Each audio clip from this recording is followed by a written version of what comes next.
The need for stronger capital buffers beyond 25 billion shillings for commercial banks has now placed the central bank in a combative mood, with the sector regulator warning that there will be no liquidity bailouts for distressed banks. The Bank of Uganda has no obligation at all to bail out a distressed bank by providing it with liquidity support in the hope that it will somehow be restored to financial health. Such an option would be extremely dangerous. According to the Uganda Bankers Association, at least a quarter of the 30 commercial banks are experiencing challenges in breaking even, perhaps tickling the central governor even deeper.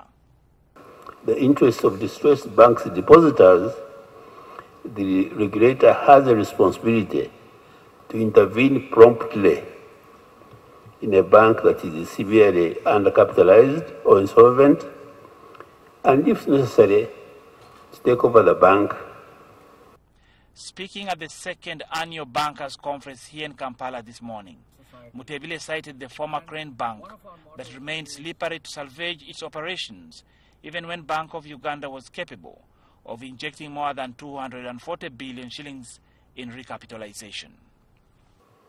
Capital investment involves an incentive to owners of a bank to manage it prudently in order to protect their interests.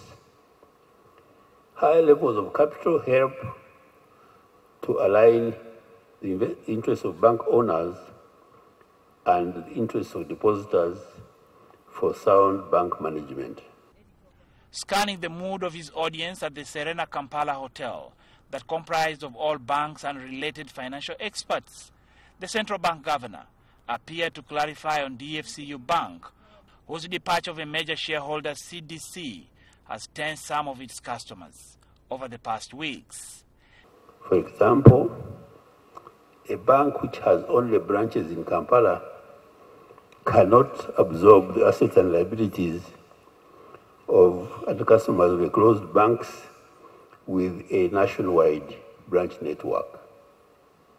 If the bank has a national branch network, before it fails, when it fails, it cannot be taken over by a bank which has only branches in Kampala.